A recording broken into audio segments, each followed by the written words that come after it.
All right, so we are recording here and now live on YouTube. And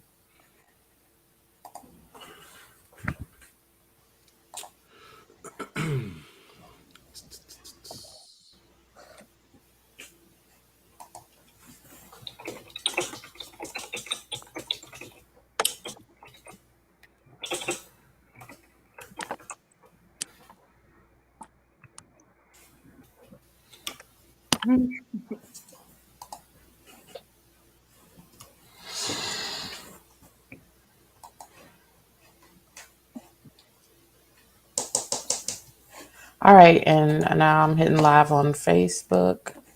And Terrell, when you all right, Terrell. Hello, everybody, and welcome to Sips and Scripts, the podcast where we make a cocktail and talk about one of our favorite films from past and present. My name's Terrell Bernard, film enthusiast. Hi, I'm Kayla Rose, and I'm the entertainment blogger at imytheater.com. Hi, I'm Kirsten Jackson, and I am a blogger and influencer at lowcountrysocialite.com. Welcome to the show. Welcome to the show. Welcome to the show. Welcome. And today we are joined by special guest Shelly Carpenter. You guys, you guys have heard from her before when we did our Eve's Bayou episode. So she is joining us again for one of her favorite films and one of my favorite films too. So I was like, I gotta have her on for this one. But today we are talking about Claudine, the 1974 film starring Diahann Carroll and James Earl Jones. So yeah, that's our film for today. Yay. Yippee Skippy. Yes. I was just thinking that I feel like every time Shelly comes on, we have one of these older star-studded movies. Yeah, and We had you the first time with a young. What's that girl? What's the lady's name? What was the mama's name? With a young she's the girl mama. And then we have a young Diahann Carroll in this movie. Lynn Whitfield. Her name. That's it. Lynn Whitfield. Shelly said, Yeah. "Oh, In Eve's Bayou. Oh, classic. Okay. Classic. Yeah, Shelly likes films with gorgeous black female leads. absolutely." I do, and Diane definitely was giving face and natural face in Claudine. So a big Yes. Bayou, where she was almost unrecognizable in Eve's Bayou, but she's That's right. Oh, yeah. Carol was in East Bayou. Yes. Yes. Pineapple Thief.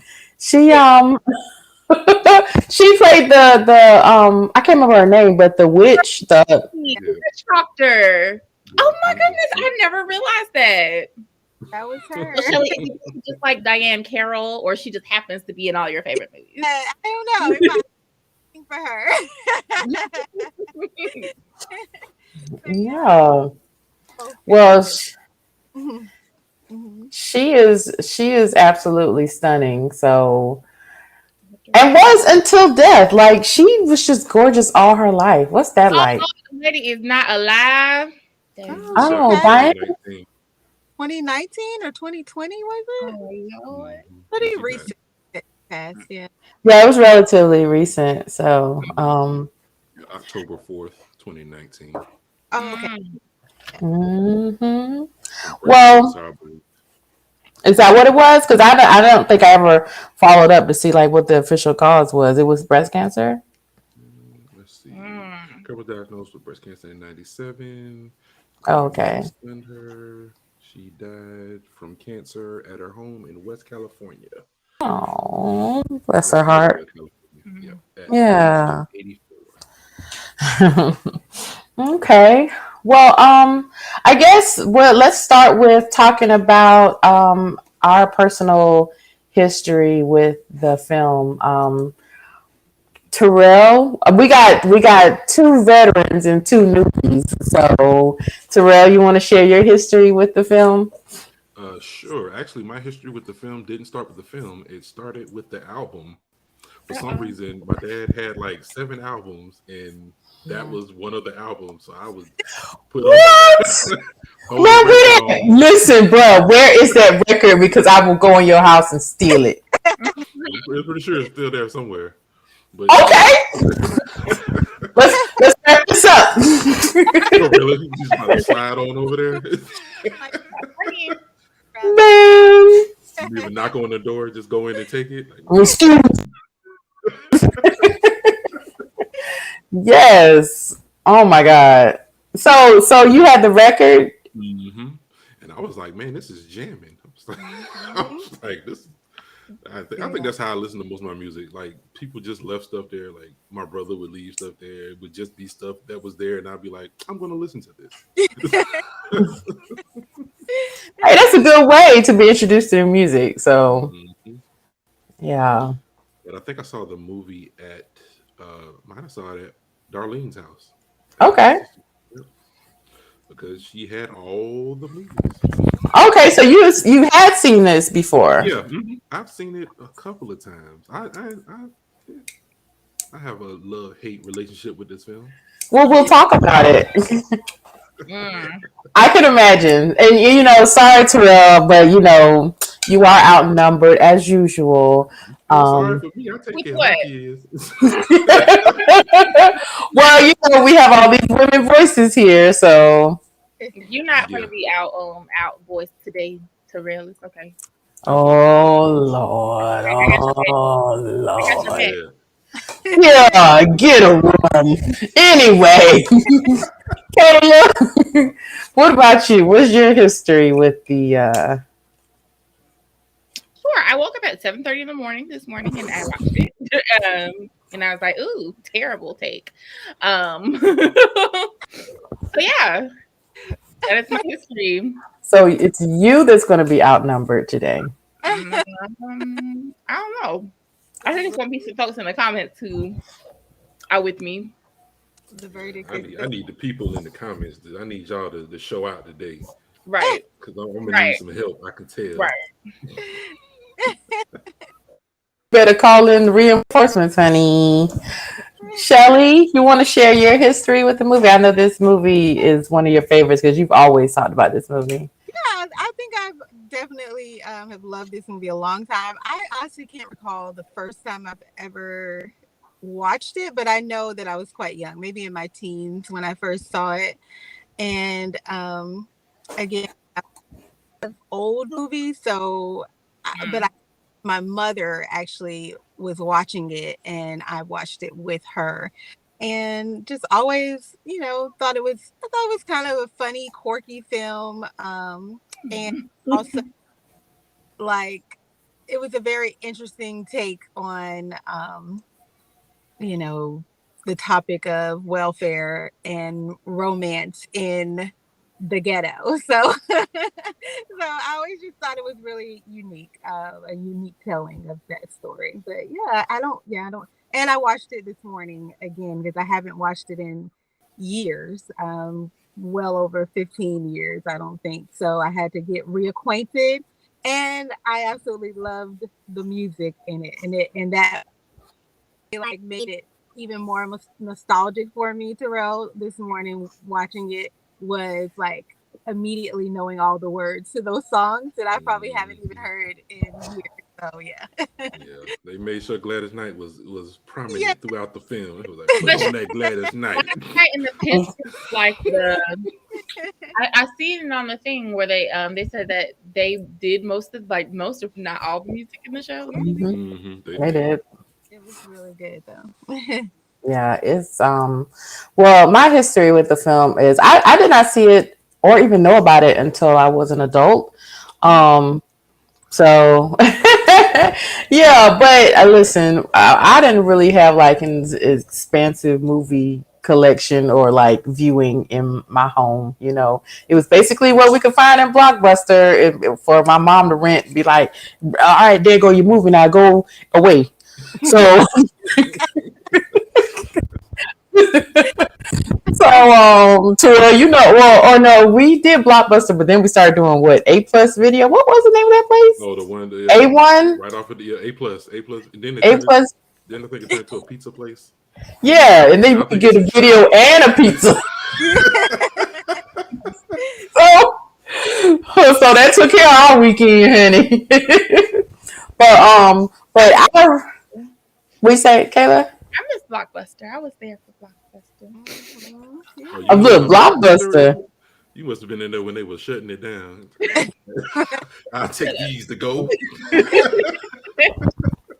Y'all leave Resident Baby alone. 2014. Okay, I was trying to see.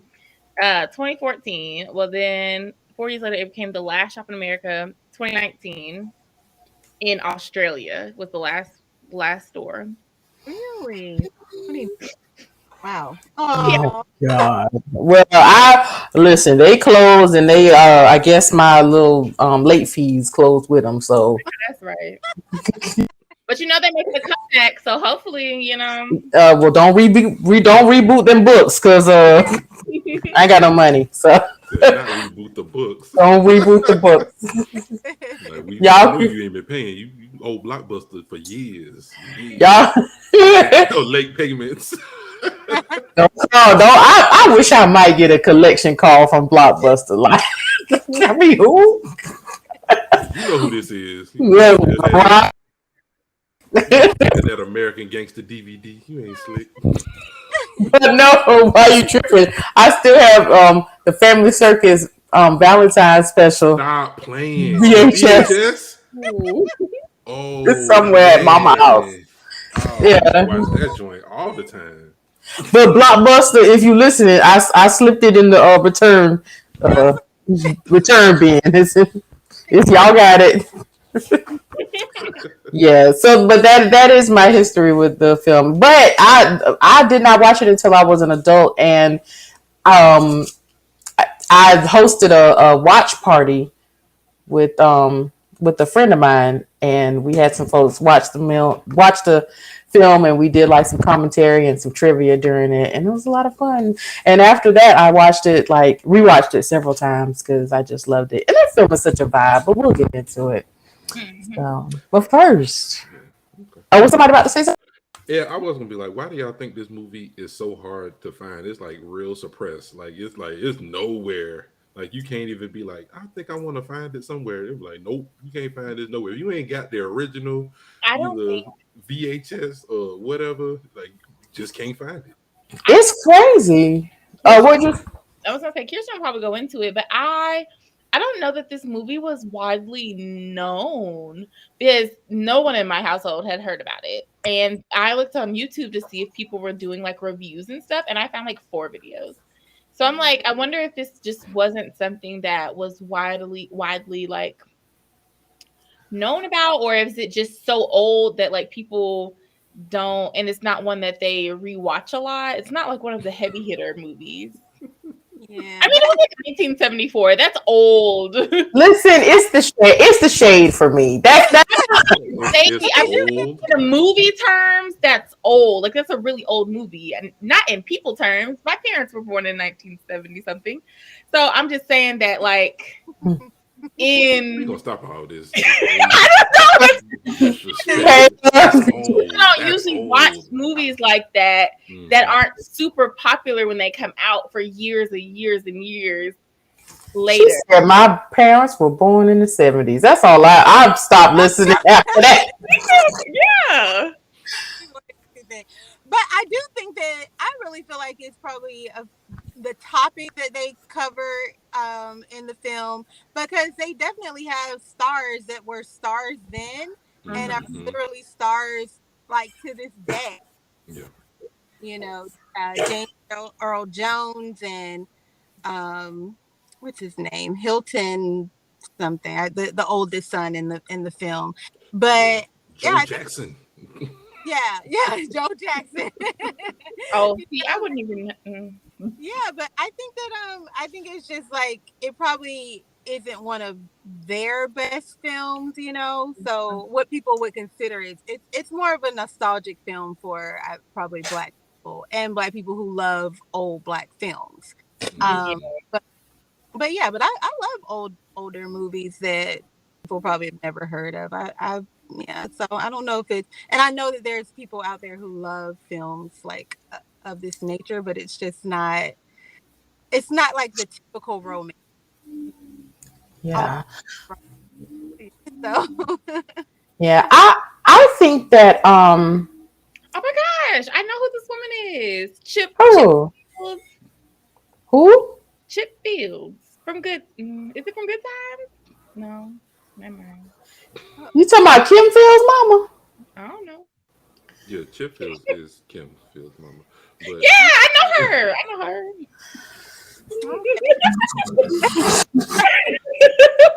put out there, I know somebody. I know.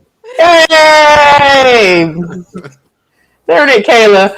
Well, what I was gonna say before Kayla and Chip interrupted me.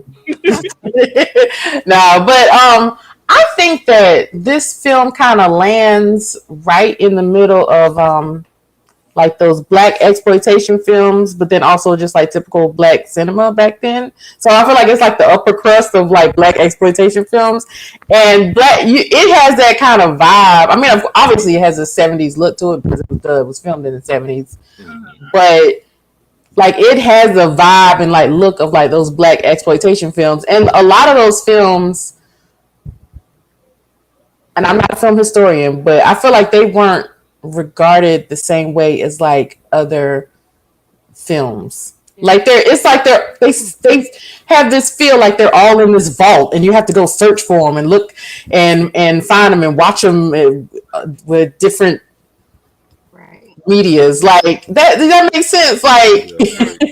Like pull out the VHS, pull out the VCR, because that's the only way we're gonna be able to watch this one. Like right, like they weren't like restored, like Black. They don't take care of those films like they do other films. Like they they re-release them, they put them on Blu-ray, they put them in all the newer mediums. You can download them, but you know get what? them so easily. But yeah, older Black films like that, they're like, if you got it, you got it. If you don't, So I just looked up like Black movies that came out in the 70s, and like that's just what I put in there. Claudine is not up here, and the only movie that I know from this that I'm like, I feel like there's two: Shaft that came out, and Sounder, the movie about the dog. And then maybe Foxy Brown. I know who Foxy Brown is. I ain't never seen a Foxy Brown movie, but those are the only two that and Black Beauty, which is about a horse. So I don't know if that's really a Black movie, but everything else I have never heard of before. So I think that it just wasn't as popular. It just wasn't something that was. And you have to think about the style of this movie. So it's like, sure, this movie was about like, it was supposed to be like a rom-com, but if you even look at what these movies are, so Shaft was like this action film, Sounder was like this film about a dog, and people love dogs, I think that this movie was more of a like, they're talking about welfare, they're talking about a woman with 6 kids, and like people just aren't that interested in watching that, and I don't think they were back in the 70s either. They was living through that, you know what I mean? So they didn't want to watch it on TV. That's my biggest takeaway is why it's not as popular and can't be found is because of the topics that they were, and actual quality of the film or the quality of the actor. I think it's just a very heavy topics, even though they kind of present it in a lighter way. And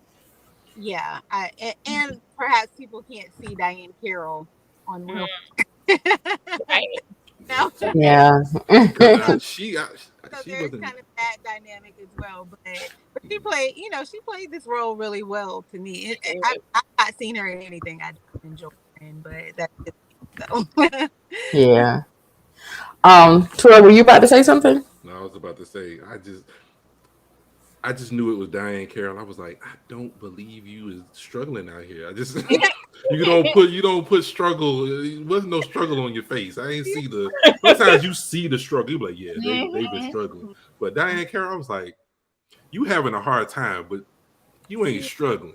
Yeah. Because I guess how much was that lady paying for her to clean that house? It must have been some money because that was 6 kids and you got like 2 grown kids. Yeah. And a whole bunch of other little ones. So I know you had to have some money somewhere. Oh no. Well, she was on welfare. I can't wait to talk about welfare. Well, let's have a drink first, okay? I got some questions. Yes. Well, today's episode is sponsored by Arch Rival Gin. They sent us a bottle. So we're gonna make I was like, what can I make? Because I watched the film and I was like, well, they don't really, they drink a little bit, but they don't really talk about what they're drinking. And I was like, well, I think maybe I can like come up with something that is like from maybe like a line in the film. And like one of the iconic lines was when James Earl Jones' character said that she looked like a ripe, juicy bowl of pineapples or something like that. Shelly, you know the line? What is it? We call her. I remember that line. He said you look like a bowl of pineapples.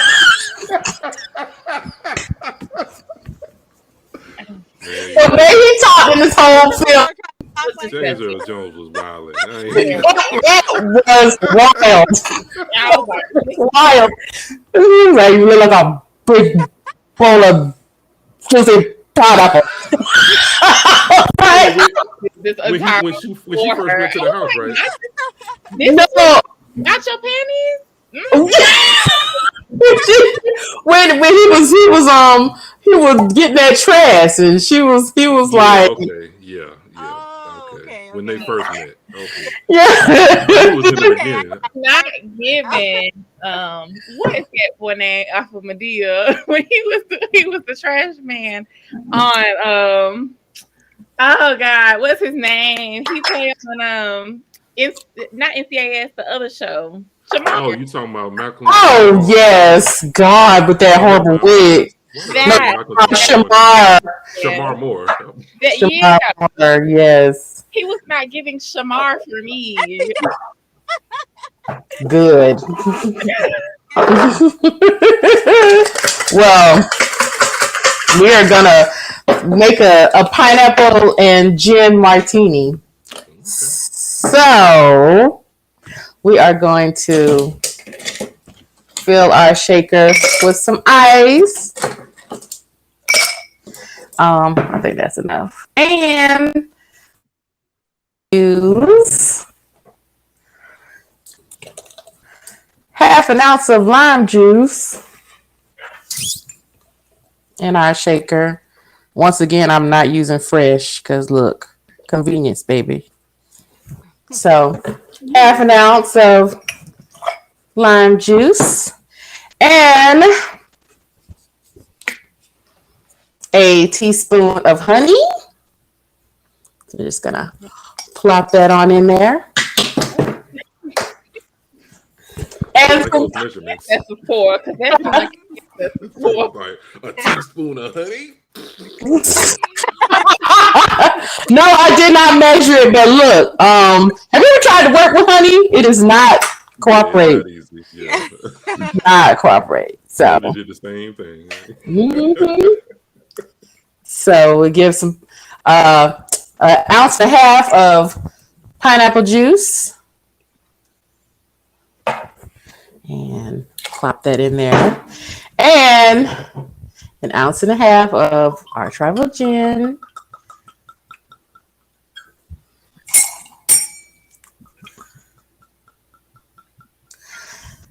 Here we go. Put that to the side so I don't spill it. And then we will put our top on our shaker and give it a shake.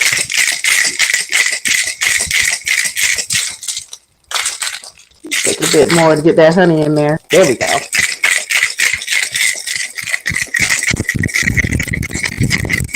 Ah.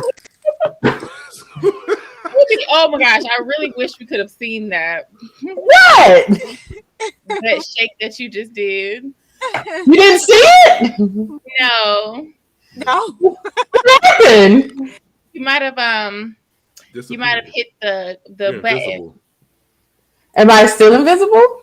Invisible. I see me. Y'all see me? No. Can you still see me? I was frozen. No. Really? Let me see what's going on over here. Well, yeah, because we wanna see the color and all that goodness. I feel like I'm still moving, but can y'all see me now? Maybe you are. I'm not logged into the Facebook, so There you are. Yep. Gotcha. yep, you're still on Facebook. Oh, okay. Well, yeah, we just rock with it. Let's roll. Right. So go ahead. We got you. Oh, there you go. Lola! No. Y'all hear her barking like crazy? Sound like a big dog. Dang it. Okay, so I'm shaking again. Can y'all see me? Yeah. Sheesh. All right, so I have my chilled martini glass here. Woo! And here we go. Ah. There we are. All right. Pineapple and gin martini.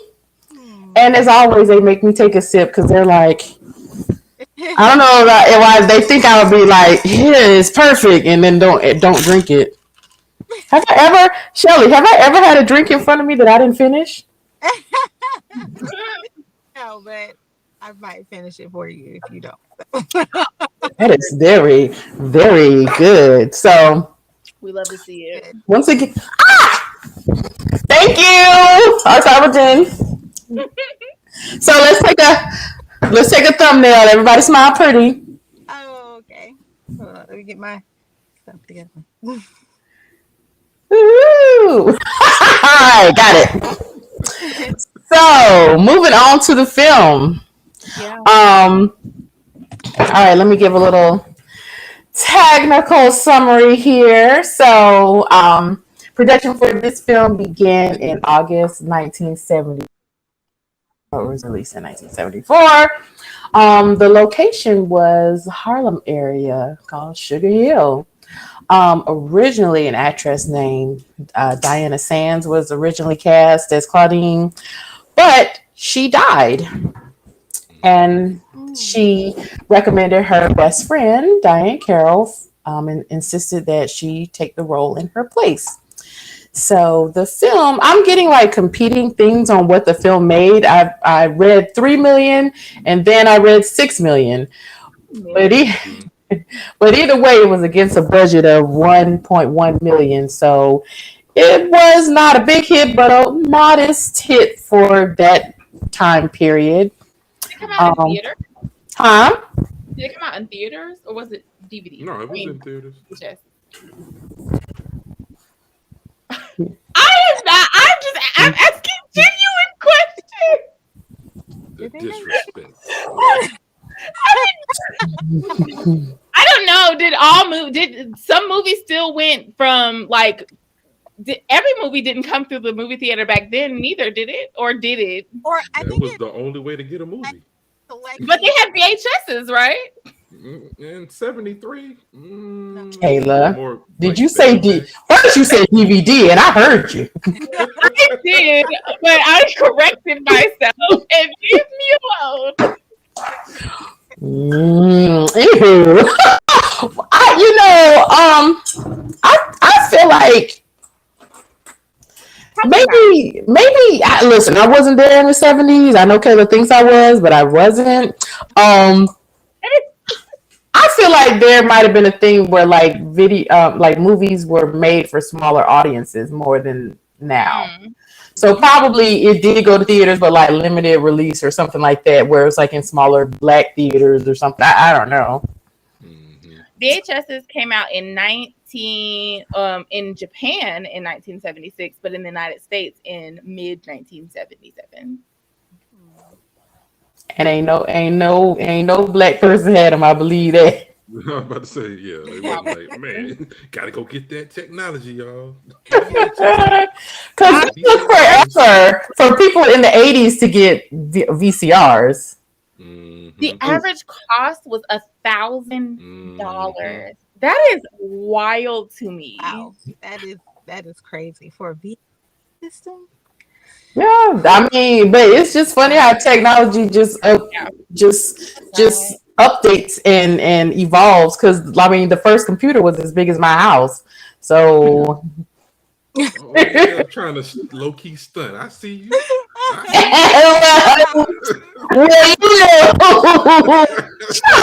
Shut your up.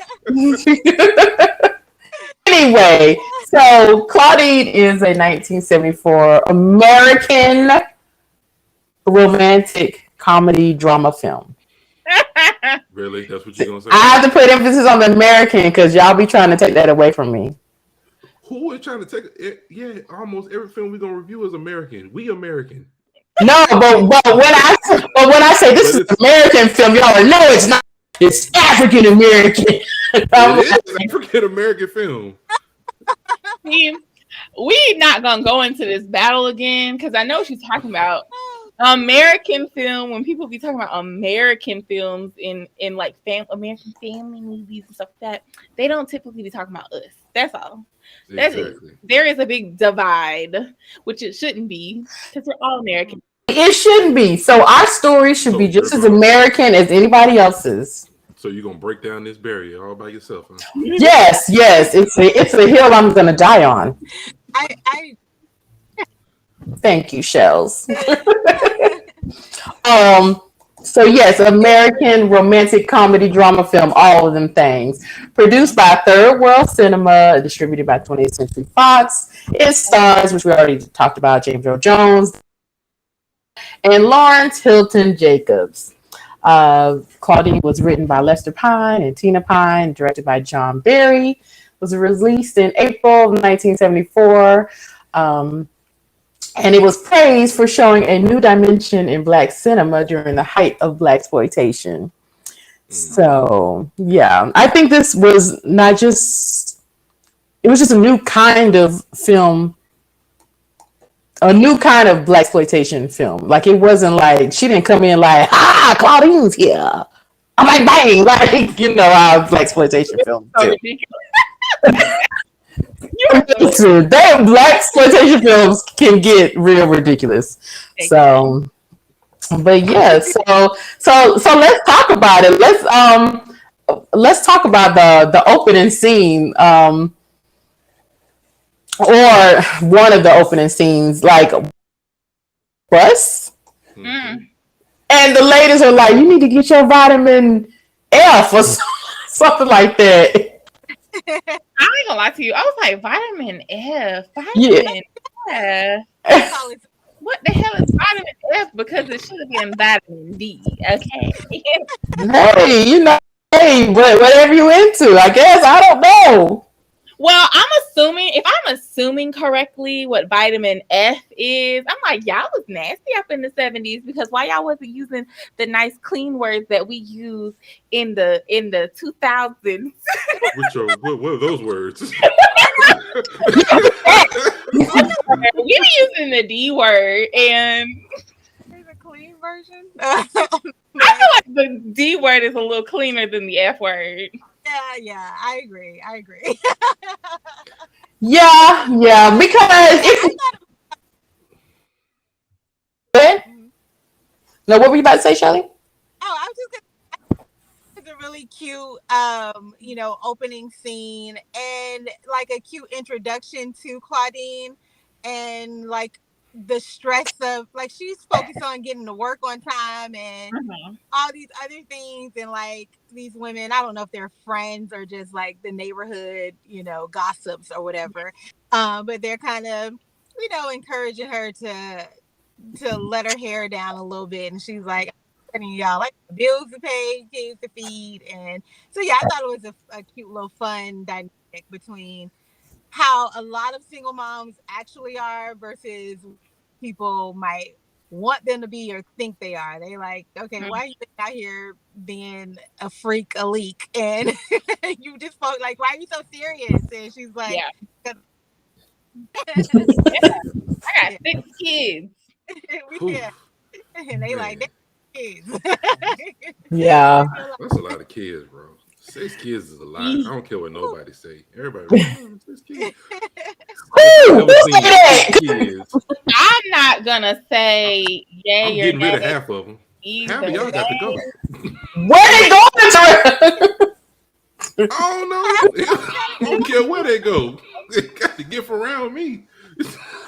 Like one kid is rough, so y'all creeping up there talking about 6 kids. I'll be right back. I mean, it's no shame to nobody who has them and knock yourself out. Have 7, 8, 9, 10 if you want, but knock yourself out. This ain't for me. Right.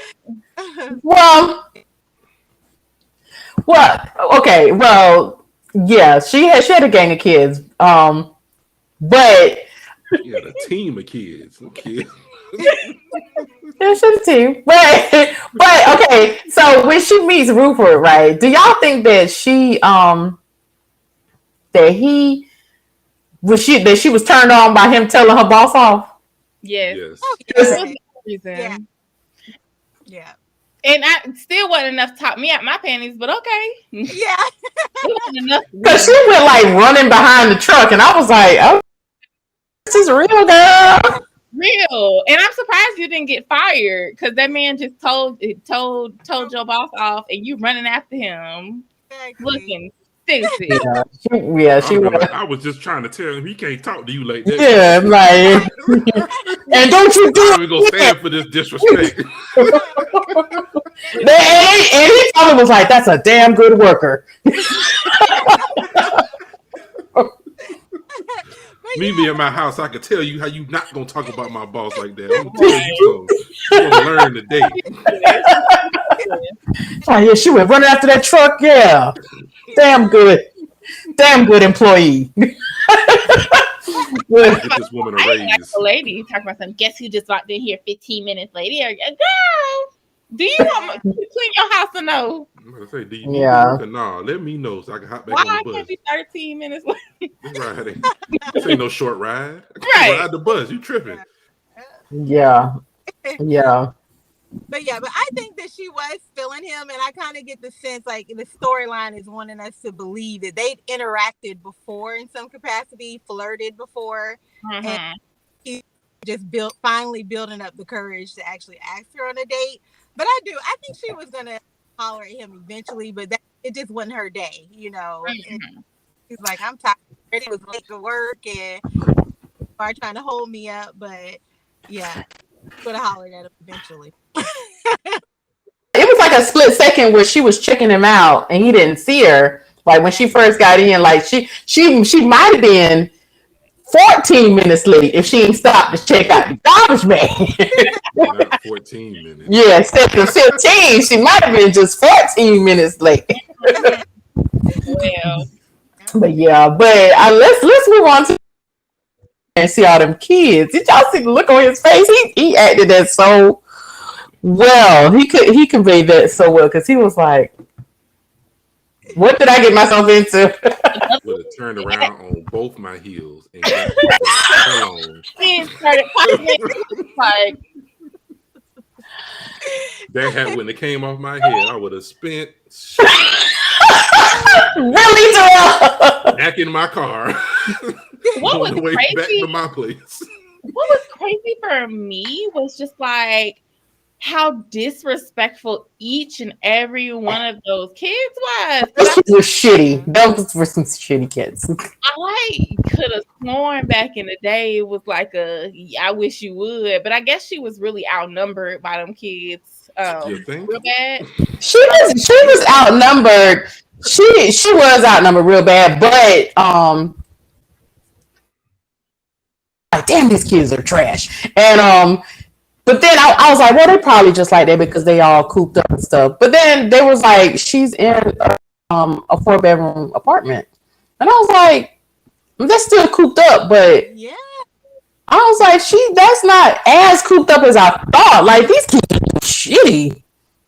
Yeah, no, they were awful. Every single one. Well, you know what? Maybe the youngest daughter wasn't that bad. She might be the only one. And one of the little boys was pretty good too. I think the 2 youngest daughters. Yeah. Maybe young children, like the little, there was like 3 of them, but there was one that was like, oh, okay, you're doing a little too much. The one who was out there doing the dice, like, yeah. But he was still a nice kid. Them older 2 though, they would have to get out my house. Number one, you were 18, get the hell on. I don't know how old the girl was, but she was trying it as well, and you could have got the hell on too because y'all is old enough to be. Y'all just go throw the kids out in the streets, huh? Yeah, y'all gonna have to go figure this one out by yourselves because you're not gonna be talking to me like you done lost your absolute mind at that age. Like, okay, you don't want to follow my rules, you don't want to do this. You are old enough to. I will help you get a job. I will help you. She couldn't help them do shit. How you gonna help? You learn how to get a job, maybe like help them learn, give them the tools that they needed. But you gotta go. Like this. Them kids were. I mean, it was a lot because a lot like when the kids spoke, a lot of them spoke like they just didn't have no self-esteem, no agency, no. They were just like, because Charles was like, I'm just another nigga out here, and was it Charlene? Yeah. No, Patrice. Patrice was the oldest girl, and she was like, "I ain't nothing, mama. I ain't got nothing. I don't know nothing. I ain't nothing." And I was like, "Damn, girl, okay, speak your drunk mind." It was definitely rough, but also like, I don't know. I'm like, okay, I understand. I was not the best mother I could be. Your parents were not there. I mean, your father wasn't there. And I blame the mother, number one, for their behavior, but also I will still say, we're here now. And like, I'm going to do everything that I can to help you get to whatever stage you need to in your next life. But I cannot have you talk to me like this. Right. At this very moment, I'm struggling myself. Yeah, I see. That's what I do. It's the fact that she's struggling to try to navigate, and kind of keep that from the government and all this other stuff. Mm-hmm. But I don't place any blame on the mother for their behavior. I think that children, they like a lot of like grown-ups, they're creatures of their environment. So although she is definitely the mother, the leader of that household, it's very obvious that she so much time away from home, trying to keep them in a home and keep them the things that they have. But initially, my first thoughts, I guess coming from a single mom's point of view, they first came into the house is like, the house is in a wreck. Like how, like obviously she doing something right because they know dishes all over the place. They like the house is relatively clean for there to be 7 people in that household. So I'm like, she doing something right. And at a certain stage and age, like all were teenagers. And I know they definitely said and did some things, that I.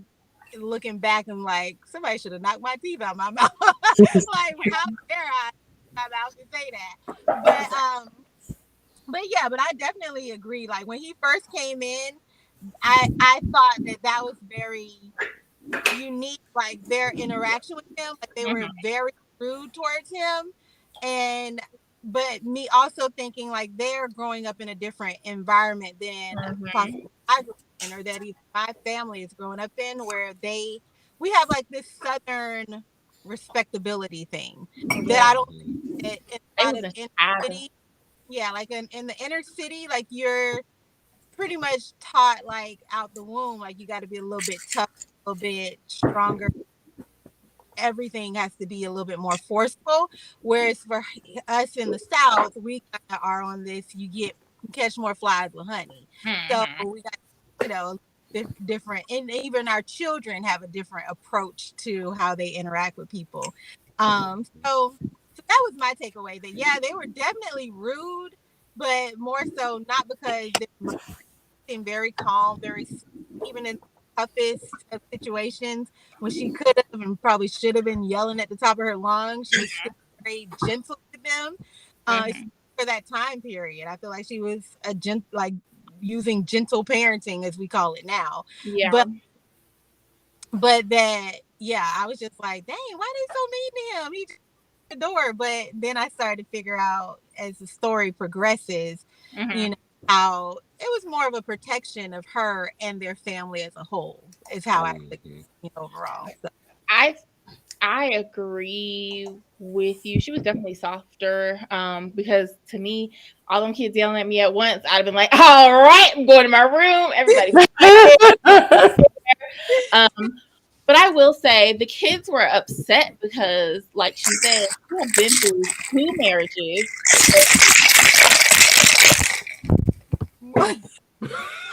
So they had a rotating, list of men over their years. Yeah.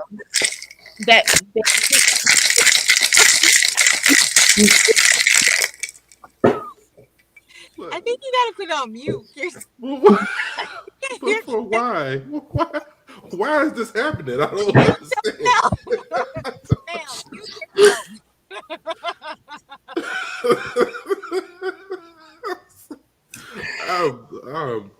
I'm sorry, Caleb. I'm flummoxed. Y'all, we got company today. Y'all better behave. Y'all better behave. Anywho, I was getting Caleb, say what you were saying before them two interrupted you. I don't even remember what I was saying, to be honest with you. Something about the kids rotating men, and they was upset. Yeah. Tell us more about that. Yeah. So that must be really Move on to the next scene that you would like to discuss. Well, okay. Well, what I was going to say is, I think that we do have to factor in all those dynamics about the time period, their geographical location, that whole inner city tough vibe. I think, like, my thing, it wasn't shocking that they were mean to him. It was like they just said any old thing to her, and it was like, damn, this lady trying. And they just still like, don't come home pregnant. It's like, God dang, who would say that to their mama? Somebody should have been saying it to her. Because she didn't have a bunch of older kids. She had some young kids and some babies down there. But the message was loud and clear. Yeah, but the message might have been valid, but ain't no child finna tell me it. Yeah. I mean, you come home pregnant. Yeah, I would say in so many words, my children have definitely said to me when I'm going on a date, like, okay, go on that date and don't come back with nothing but a doggy bag. Like, it's clever as fuck, though. That was a much better delivery. Mom don't need to be bringing no more lives up in here. So yeah, but they definitely, like, yeah, her going off on her mom like that. It just is like that whole dynamic between a teen girl and their mother. And it's like, you're trying that whole do as I say, not as I do thing. And the daughter is kind of looking at you like, you can't tell me nothing on relationships, on love, on life, because I've grown up watching you grow up, and it was definitely mean to say it. But at the same time, like, maybe at 36, this mama needed to hear that from somebody, because it didn't seem like her own parents were around, or that she had any like real support around her, except for like girlfriends and people to party and drink with. So yeah, maybe it was her daughter, like looking at her like they grew up together. She's relatively a young mom, even though she had 6 kids. So she probably do need somebody in her ear telling her like, yes, enjoy yourself, but don't go overboard. So yeah, she was 18 when she had her oldest. Right. Yeah, which ain't that bad. It's really it's really not, but it's still, you're still very young and you don't know yourself. You know, I know people think at 18 folks supposed to kick your kids out. I will not be one of those people. Unless you talking to me like them other two. I mean, unless it's there might be some, but no. Yeah, where I might feel like, okay, you must leave for our sake. I can't see from my family. I know that it's the case with some families, but I'm not one that believes at 18 you're grown, right? That you know what to do when you go out the door. But despite, no matter how much you try to teach your kids, they still well into their 30s. Shoot, I'm grown. I still have to call my mama and ask her, like, how do you do X, Y? My dad, like, how do I fix this sink? Yeah, I mean, so when I get them on the phone, what do I tell them? Now what do I tell them? Yeah, I ask mama that all the time. I be so what I should say when I get them on the phone. Yeah, I feel like Claudine probably didn't have that, with her parents. Like she probably had a kid and was put out at 18. It doesn't really go into that whole story, but she does say she was married twice, married to her children's fathers. So had 2 and 2 possibles. Yeah, I mean, it was streets. Yeah, I mean, but this movie showcased like a lot of cyclic behavior, like and because we found out at the end that Patrice is pregnant. Yeah. So. And she beat the hell out of that girl with that damn brush. I was like, what do you know? Oh my God. Claudine had reached her limit because she had not popped them kids, had not yelled at them kids the whole film. And then it was like, I'm trying, it's very relatable to me because I'm like, I be trying to be so good, nice and so kind and like patient. Something I never got growing up. Patience? No, that was a word in the Bible. Bruh. That's nothing I live with. Yeah. So it is kind of that build up of like, okay, I can try everything to set you on the right course without physically laying hands on you and putting you on the right course, and you still choose whatever you choose. So yeah, I didn't like to see that, but I understood the frustration. I understand the frustration. I was gonna say, in this instance, though, did she really do everything that she could to set her on the right path? I think she did try to do something when she was trying to have that, but see, they was arguing and they weren't really having a conversation. When she told her the first time, if you sneak up out this house, I know something. It wasn't like let me tell you the reasons why you shouldn't do this. It was more like all right, I'm telling you not to do this because for your own safety. It's just not coming off in the way that you would like to hear it. And I think that just goes with how people talk to each other during that time. I don't think it's something, well, you could have did something differently. I don't think there's anything she could have done differently, because once kids get stuff in their mind, ain't nothing going to stop them. It don't matter what you say. Right. Because what you going to do? You got to leave. You got to go to work. You got to go be with Rupert. You got to go here, and there. And I'm going to be where I'm going to be. So I don't think there's anything people like, you can stop your kids from doing. No, if kids really, really want to do it, as soon as you turn your back, like I'll be like, Landon, don't do this. I turn my back for 2 seconds. I turn back around. He doing this. I'm like, it ain't like he didn't know the consequences. Nah, he knew it was gonna be the consequences, but he's like, but you turned your back for 2 seconds, so I thought I could do it. What I can say is that there's a difference in my thing is my job is to tell you what the consequences is, and that's all I can do. I can't control what you do after that. Yeah, but I also think that we're gonna have to factor in the limited resources of this time. Like, yeah, we look to this mother to educate her children about like the consequences and like how, but I feel like the only thing she was telling her was don't get pregnant. And to me, that's not enough instruction to give a child.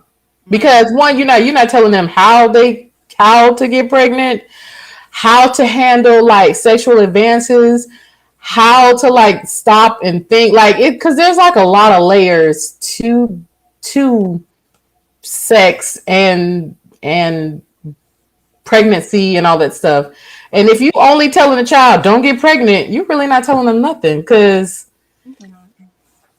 you're not really addressing like the issues that they're going to face. They're going to face peer pressure. They're going to, want to be alone with men and or whatever.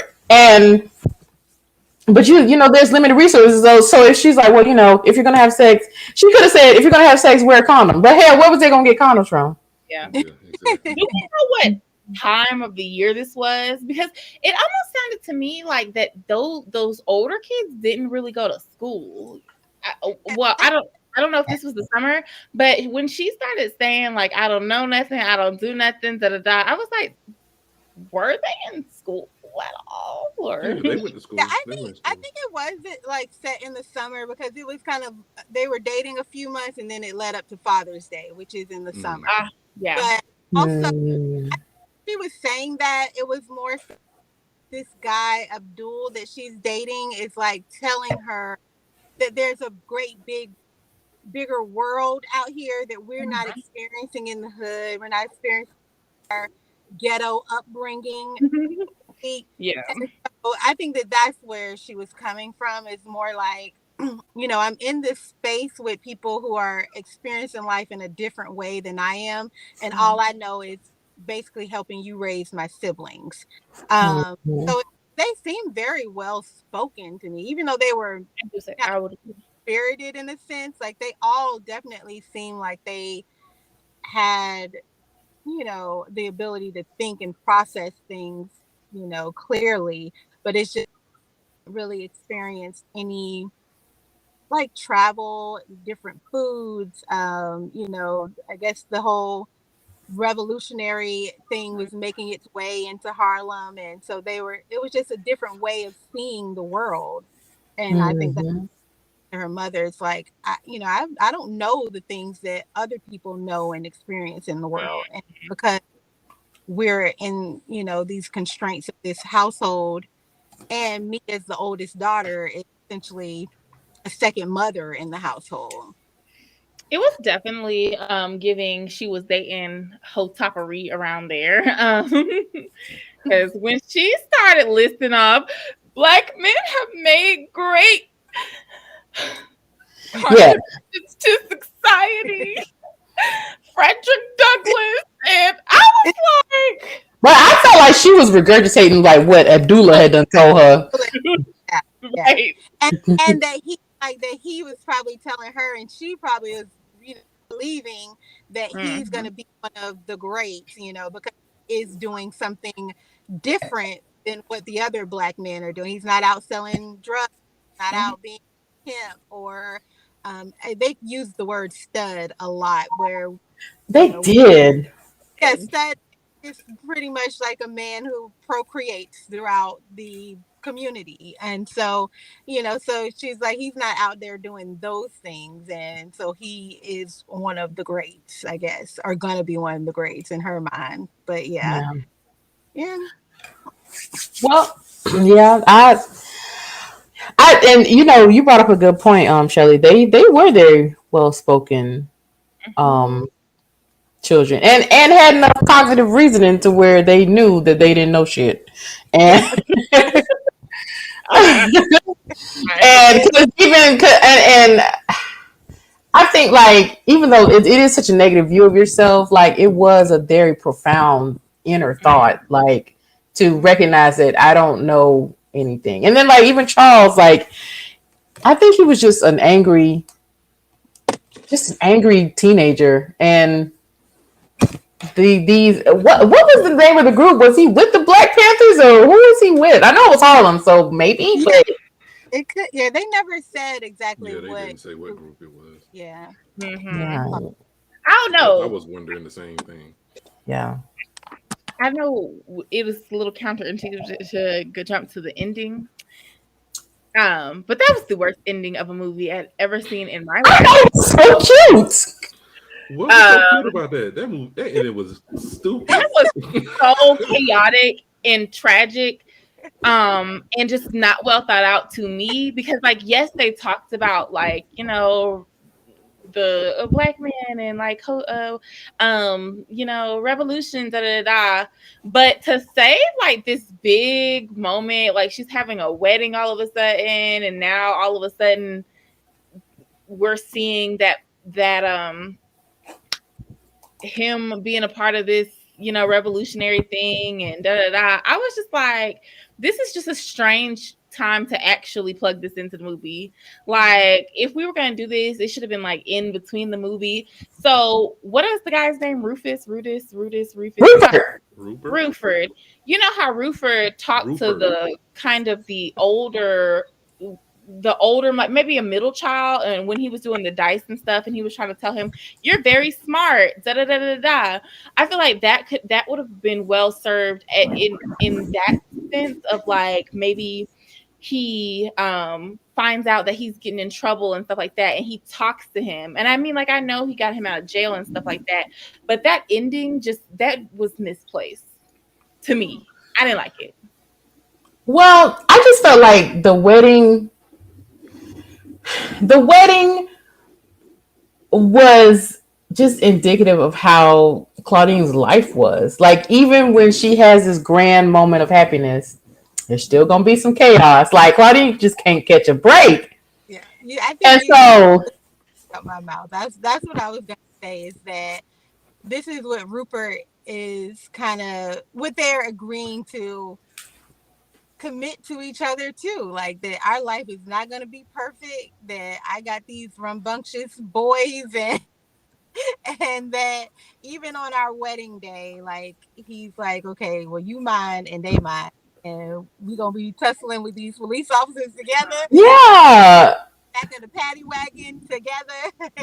And so that for me, it was a really goofy ending, but like watching it today and having seen like really well thought out like hundreds of really well thought out films and endings, like you look back today and see that and it's like this is just goofy, it's all get out. And I'll get out of jail, get off that paddy wagon and then walks back home. But in that Yeah. time, I can legit see people like in the theater being like, yeah, y'all stuck it to the man and y'all walking home as a family. I was like, Because that's how I was like. I was yeah. But I felt like that ending was a good vehicle for Rupert to show that his full commitment to that family.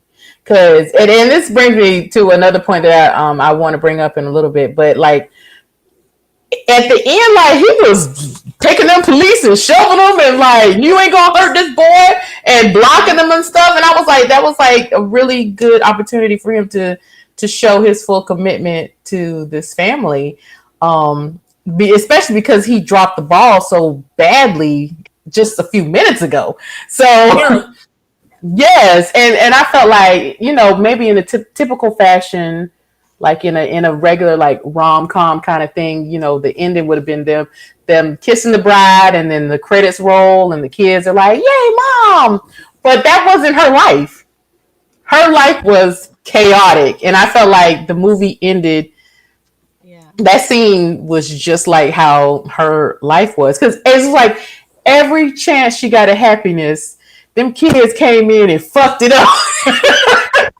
Like even like the first date when she called and she gives them the phone number to call her back, and then like every 5 minutes, like they're legit calling her. And as a single mom dating, I can totally relate. Having been Yeah.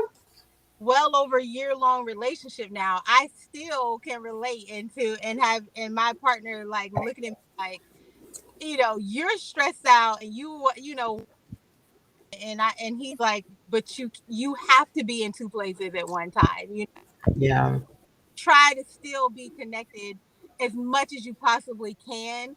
So I'm watching that. I didn't feel that. Watched it as a kid, but today I'm like that's really relatable. Like you said, to always be in these moments and to have these like fleeting moments of like, you know, everything is perfect, but then to have like these little other things kind of they make it imperfect. That's part of your reality, is that you have children that kind of disrupt things from time to time. Yeah, So even when they're not physically disrupting, they're there, exactly. They're still kind yeah. of themselves, or even when they weren't inserting themselves. And I think they were just sitting and he was having a cup of tea or something. He's just like, he's all happy and giddy. They just said, he's like, I just put it down. Like, what's wrong with you? He's like, I cannot turn my brain off. And that's the whole thing. Like, yes, that happened, but also it's 2:00 in the morning. I got to get home to make sure XYZ is, for the next day. So it's like, yeah, I agree. Like, to me, the ending was weird, but it brought it all full circle. Having the man of her dreams, perhaps the love of her life, found her, but still have, trials and tribulations that they're going to have to go through, like marriage, and all the other rom-coms. This is probably the only rom-com I've ever seen where it's like, the ending isn't some perfect ending. It's like reality. It's real. I could go with it doesn't have to be a perfect ending. I just thought that ending was just too right. Yeah. It was also typical 70s though, because everything was like, yeah, chaos, and then skip home. so Yeah. Yes. Well, let's talk about the welfare aspect of this film, because I know all four of us were like fired up. So many questions. I would love to know what the writer and produce, how did the storyline even come about? Like, if I could go back in time, I would want to interview them. And did somebody turn you down welfare office, or did you experience this, like someone knocking on your door? Like, what was it? Because I know that was a reality. I've listened to quite a few podcasts like in the last couple years about welfare and like the welfare queen. Yeah. I think was in New York, or no, I think she was in California. And just how that was this correlation of how beautiful she was, how wealthy she appeared, and people like tattling on her. She didn't deserve this or whatever. So I'm curious, like, yeah, where did the storyline even come from? Just make this a romance about welfare. Yeah. It wasn't a interesting, like, that whole juxtaposition between, it's like it is a romance film, but it's also like tackling some really heavy subjects, and that breaking down of the Black family was definitely one that was on my mind very heavily. And like, because there were certain like points in the film where like the social workers were explaining like the whole process of welfare.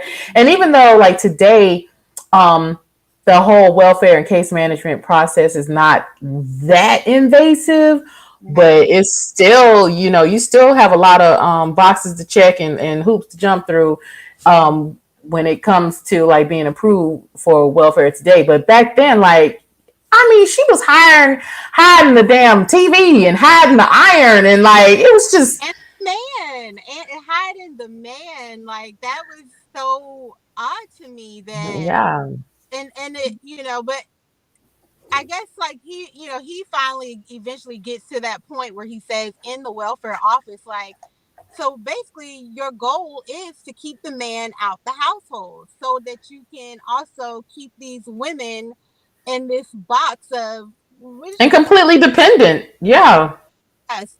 it's like you can't be married, because if you're married and he's eating the food that your kids eat, then you're. And it's like that fear tactic of like, but they also need it to survive. So it's like we can't have it making a particular amount of money. And yeah, that was very interesting. I never had really realized like that was the case. So you did a film to like put it together like that, and yeah, weird. Right. It really did illustrate how diabolical that system was, because like it felt like it was designed to keep black families broken, or just poor families living under the poverty line broken, because it was like, oh, we'll help you move in as long as you're not married, because if you're married, you need to fill out this, and we need to have this information, and you'll need to apply for welfare yourself. And it was like, and even though, well, I'm gonna ask this, I'm gonna pose this question to y'all. Do y'all think that Rupert was a good guy? Rupert was a fucking creep to me personally. He was a creep to me. I personally did not care for him in the way he, first of all, and maybe this is all just like nitpicky or whatever, the way his mouth was awful.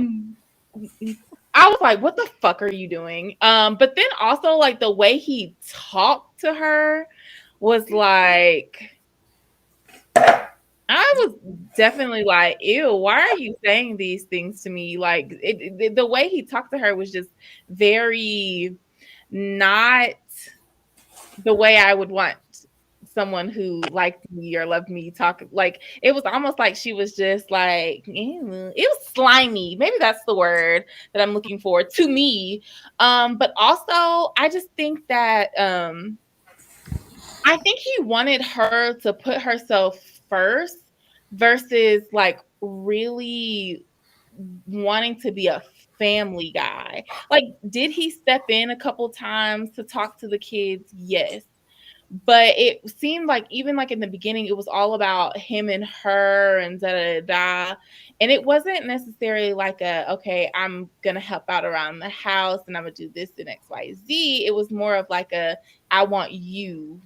Them, and even when he was talking to his partner, it was like, them not my kids. That's not my responsibility. And he already had 2 kids of his own that he wasn't taking care of. 3, baby, 3. Okay, 3 of them. And I'm just like, yeah. I agree with that, and I didn't like when they first introduced them in the scene together, where he's like, well, ain't you on welfare? And something about, tell the people about that you got a job, and she still was like, oh well, I don't care, like tell them, because I'm still not going on a date with you. But then they end up going on the date. But I definitely think that, again, it's the time period that the film is made in, and how men talked and thought about women, because they also go through this whole conversation about, he's like, well, you're the woman, you had the kids, you should have to be on welfare. Because again, I didn't realize back then, or maybe it is now, like if you're dating someone on welfare and you move in with them, you also have to apply. And for him, just the very thought of even applying for welfare was very taken away from his masculinity, I think. And so he was like, well, for you should apply for welfare. That's responsibility. You had the kids, yada yada yada. And he's just like, that's not for me. But also, he was providing for his. She had to take him down a notch and say, okay, so what? You sending money out there to South Carolina and Detroit or wherever your kids are, but you're not there day to day. You're not there, just like her kids' fathers. Like the responsibility is on someone else to do the actual child rearing, and probably what you're paying, is okay, but it ain't certainly enough to provide these kids with no great, wonderful life or whatever. So she, so they had that little argument where they both had to kind of knock each other down a bit to say like, get off of whatever you on, because we both are pretty much in the same boat. Like, and neither one of us is winning. I thought the whole reason why he didn't want to do the welfare was because he didn't want them to like find out about his kids and make him pay, because then he would have been like in the system of, that's what I thought was the reason why he didn't want to do it. Right. But they never really make that distinction. But I agree with you though. I absolutely agree with you on the points you made. Yeah. Well, we have someone on our panel that's been really quiet. Terrell, are you with us? Yeah. We want to hear your thoughts about Rupert. Your wife asked a good question in the comments too. Which is? What about that woman who called the house while they was in the bed together? I think that was more of a. I think that was more of a. Rupert wasn't like, they weren't exclusive. They was basically just sleeping around, and so the girl answered the phone. So she was like, "Well, this is my man now, so it don't matter if you want to talk to Rupert or not. He's not in, so this is my man. So you got the wrong number." So that's how I took it. I was like, Well, because it's not like they were exclusive; they were just dating. So if they were still he was messing around with women in their whole, because he was like, it's a whole house over here. You know what I'm saying? Living large over here. I was one, because all them women, they knew Rupert real well. It was, hey Rupert, exactly. hey Rupert. Rupert was spending some time with him. Rupert sound like he done went through a couple of them. Hey, listen, you get paid on Friday. Sometimes you want to treat yourself. Yeah. Bro, but Rupert, I don't know. But I do like that this film like challenged what I guess initially believed, because I thought like when I first saw this as a child, or not as a child, but as a young adult, I was like, Rupert seems like a good guy. He wants to make it work with this woman who has a lot of kids, and then he's sticking it in there. But then that, like, viewing it now, I'm like, Rupert was kind of trash. Like, he was like, maybe like the shiny piece of trash on top of the dumpster, but he was still dumpster trash. Like, I'm sorry, like Rupert had these kids, and he was like quite content with not even seeing them. And like, that's the first one for me. That's a huge red flag, huge, because why would you take care of my children that you just met versus taking care of the ones that you've had for a long time, that you actually created? Like, that's a huge red flag. And I mean, I understand, when you have issues with, the mother of your children and stuff like that. But at the end of the day, your children kind of come first. Just a little, Well, I also felt like that kind of made her trash a little bit too. Because she was quite content knowing like at least there were no conversations, at least we weren't privy to conversations where she's like, hey, have you seen your kids? Like, right. She asked nothing but them kids. That though, once. I thought she said it once. But like we've been arguing. Yeah, exactly. That's what they did that about him not being in his own kids' lives. But I do think that Rupert was a little creepy. But on the other side of that, I think that Rupert just was kind of like a ladies' man. He was out here living his single life and wanted just to date her and like have a good time with her. And a lot of people, I don't know, I might catch some flack for this, but I think I'm the only single mom on the panel today. So I will say that some people have to give single moms a little credit where eventually she did want more with him. But I think that, and not Diane, initially just wanted to have a night out on the town, some dinner, Yeah, sure. like just have a good time. And, you know, eventually they be to create, you know, have a stronger feelings, a stronger pull towards each other. I don't think that he ever, which for me, I think a lot of people in reality do. They sell this dream. I don't think he ever did that. And I'll give him credit. Yeah, it was just like, I want to kick it with you. I think you're beautiful. I think you're a strong, beautiful mother. I don't think that your children take anything away from you. However, I think mama got to have a life too. And sure. I don't see anything wrong with that at all, personally. So I guess that's my take. Yes, he was a little easy in the fact that he wasn't taking no trips to see his kids, at least not that we know of or saw in the film. She absolutely called him out on that, and we're like, you know, you just like a lot of men, just like my kids' daddies made babies and then dipped out and left them for someone else to raise. But I like, you know, like you said, you don't know the full dynamic of how and why that is the case. But I can appreciate that it didn't give to me that he was like selling her some fake hope, like I'm coming in to be them kids' daddy, and you know. Yeah.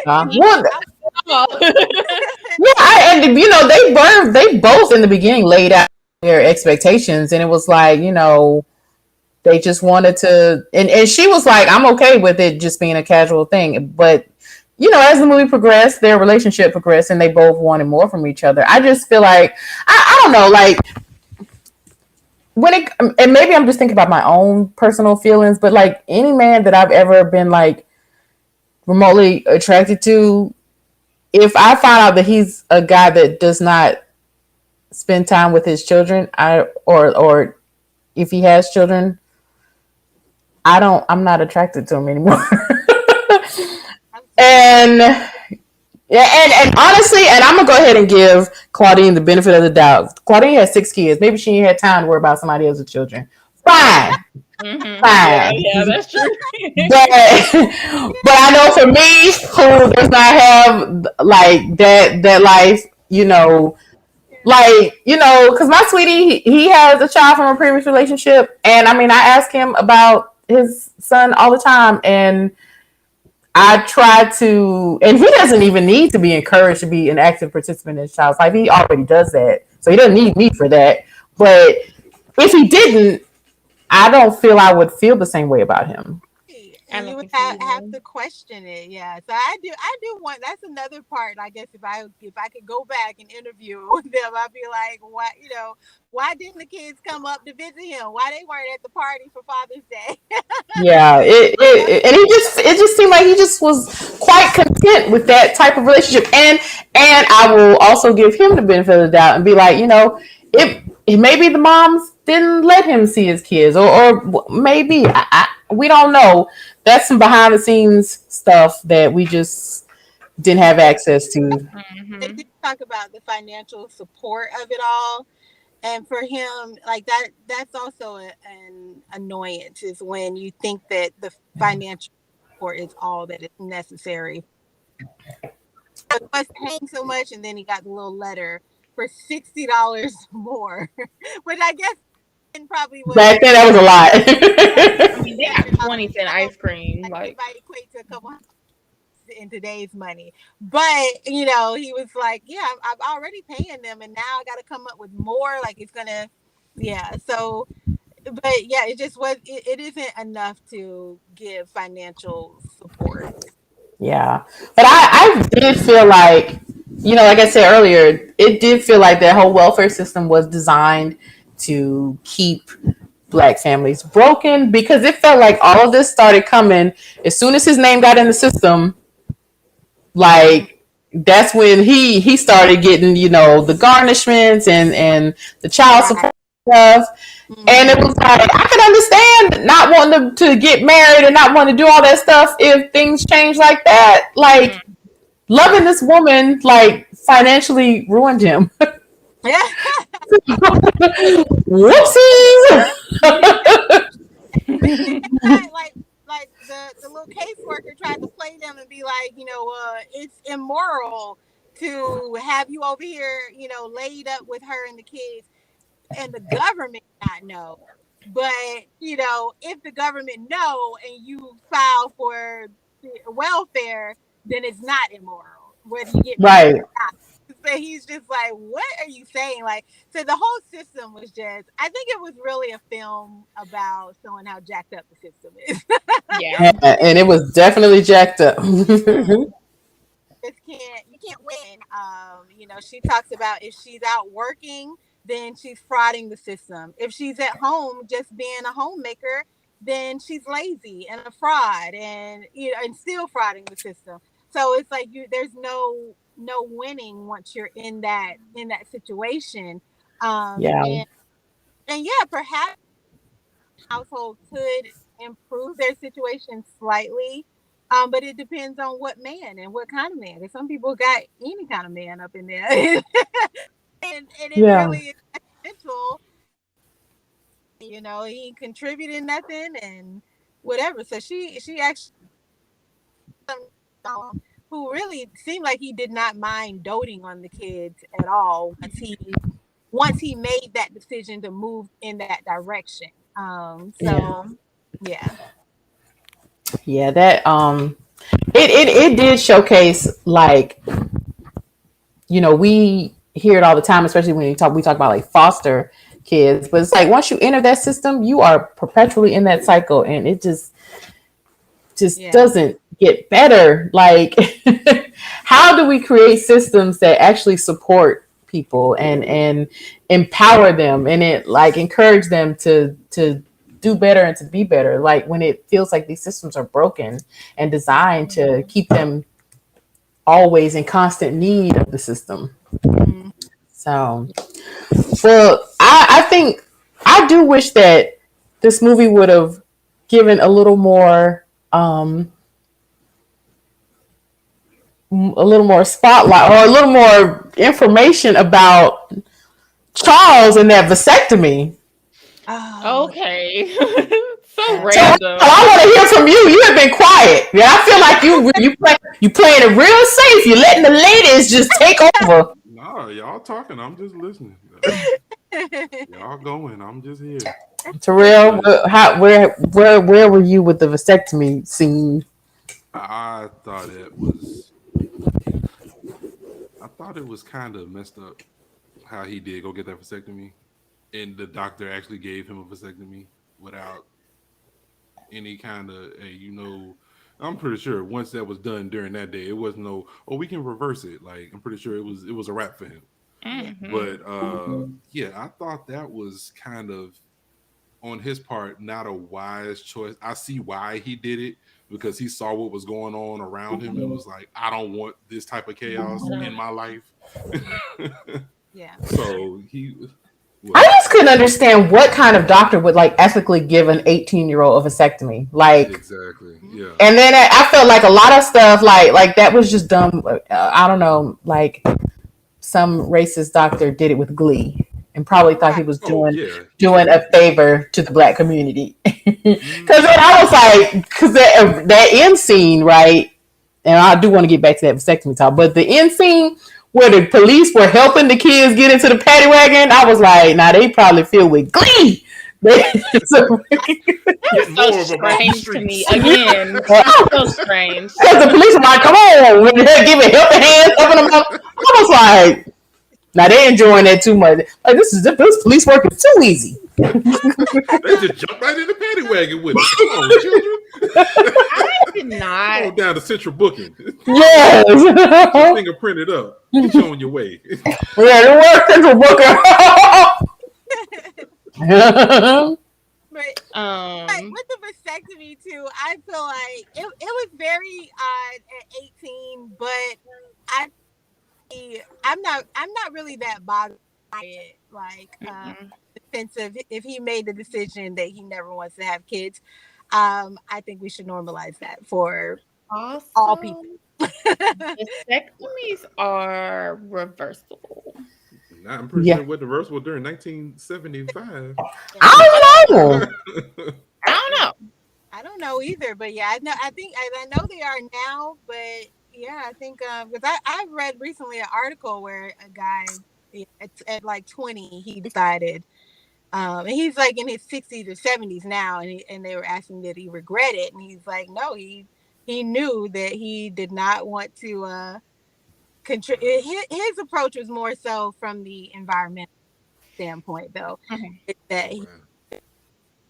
are the root of our planet is falling completely apart. And absolutely.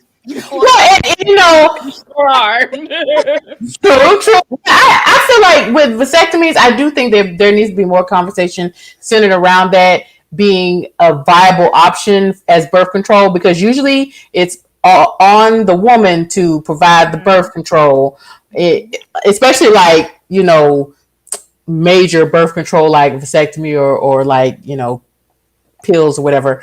So I do think that there needs to be conversation about that, but I just an ignorant little idiot 18-year-old went to the doctor and was like, I want a vasectomy. You know, the doctor, and he was not that brilliant enough to be like, I just feel it's the best choice for my life and I'm not ready to have children. You know, his black ass went in there and was like, see, I feel that the man is trying to keep us down and I just want to keep the black population down because I don't want to bring another bastard child into the, you know, he did that. And what ethical doctor would be like, you're right, like, Yeah, I don't know because I'm a little on the fence because sometimes the children do know what the they children do. know. And my I know thing is, children. Children don't know shit. I mean, he's 18 and I don't know. I feel like you always don't want to do something that you're going to regret. But even, I don't know, that's still his body. yeah. And at the end of the day, you know, Fair enough, he and it is his made body. a choice, you know, that he did, unfortunately.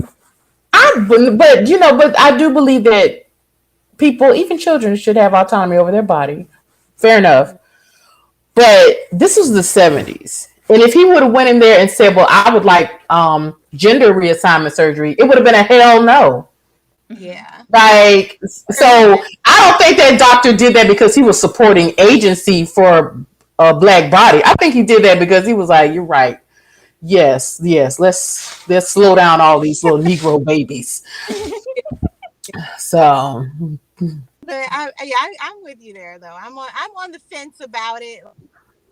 Devastated if my 18-year-old went and did it, but at the same time, I'd be like, but sometimes y'all be knowing that you want to lead a life that doesn't involve that you're not paying child support and that you're not, you know, being tied down essentially with, because they definitely, you know, whether you got one or six, they definitely put a little weight on you. So I'm not, you know, I'm not mad at this, yeah. but I think I'm more bothered by like the approach, like Kirsten is saying, like how did he get there?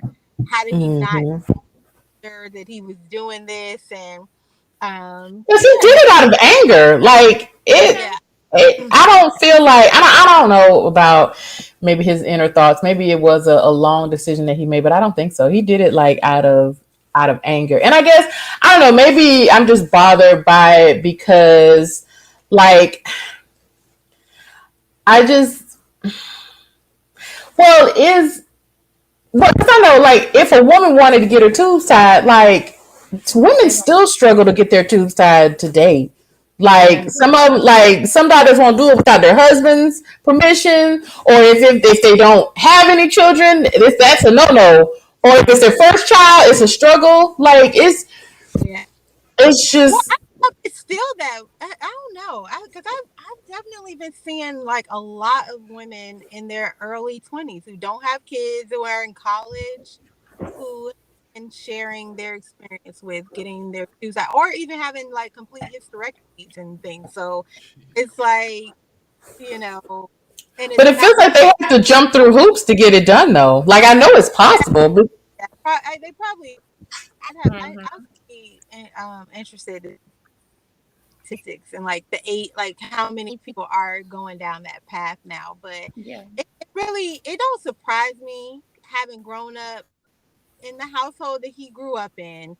Um, he felt a lot of anger. He even told his mom, like, why didn't you abort me? Why didn't you like kill me when I was born, knowing that you were bringing me into this life? Like, why didn't you do how the women did on plantations, where they did not want their kids, even though considerably their life is way better than growing up on a plantation? He still felt that trauma of like he was living on a plantation, and he's like, I'd rather be dead. So I think that his decision to have a vasectomy was definitely probably came in that moment out of anger, but I don't see it as like just some fleeting thing that he did. Like, I think it had been on his mind a long time. Like, I am okay if I do into this world, into this community that I'm being raised. yeah. I do think that he did. I think he been probably for a long time because he was the oldest, so he probably had a lot of time to be like, okay, kid number one coming in, kid number two, like a lot of time to be like, okay, I don't ever want to do this, and I probably think that it was a thought of like, I don't ever want to do a woman like how these men have done my mother. Yeah. So I don't think that thought was fleeting. I just think that the decision to be like, oh, this is the solution, go do this, I think that was like done out of anger and a fleeting thought. Yeah. But and I do, like, getting back to what you kind of touched on a little bit, like there was a lot of like slavery trauma in this in this film and in the subject matter, because the use of the word stud like heavily through the film, because that was a word that was used back then for like young bucks, and a stud, that's how they sold you at an auction. Promising how many babies you could make, and for the mothers, how many babies you could birth and rear. And him going back to that kind of language was like bringing it full circle. Like, this is still like some slavery trauma that we are dealing with as a people. Right. Yeah. But yeah. Well, does anyone have any final thoughts? I know we talked a little bit longer than but we always do that than we anticipated. we get going, honey. Yeah. Terrell, you have any final thoughts? No, I think we touched on everything. Okay. Do you and Rhonda have a new toaster? Because you're gonna need to we're gonna need you to document that. We do actually have a new toaster. That's fraud. You did not let me know. That is fraud. Fraud! Bang! When he was banging that desk, I was cracking up. Fraud! Bang! I was like, hey, what you doing, brother? This man trying to fill out his paperwork. You come slapping the paper like, bro, don't slap my paper like that. So what do you do now? What do you do? Fraud! Bam! Oh my God, I'm crying. You idiot. I was like, and then here come Diahann Carroll at the end. Fraud! Like, you ain't bringing the same vigor. I felt it. She was fine. She done got that whack ass proposal. Exactly. We go ahead and help tell the kids now. We get married in your living room. which was wild. He was out of Yes. there so fast. He was gone. That is one thing I did want to talk about. How fast he got the hell on once he had to pay them extra $60. Well, the phone was all. I was like, yeah, And he I was moved all this like- stuff out this morning. I was like, God dang! You know how fast you got to be moving to get all your shit and cut your phone off on Father's Day, which is on a Sunday. Like that. He lived up some stairs. Listen. Don't let it hold you back from moving more than a set of stairs. Oh, Jesus. I was just like, God, my guy was out of there. You hear me? Because as soon as I seen them stairs, I'd have been, well, I might want to rethink this relationship. Man, have I just being a little fickle? That would be the day I become a minimalist because all that stuff. Yes. Ooh, stairs, man. Hell no.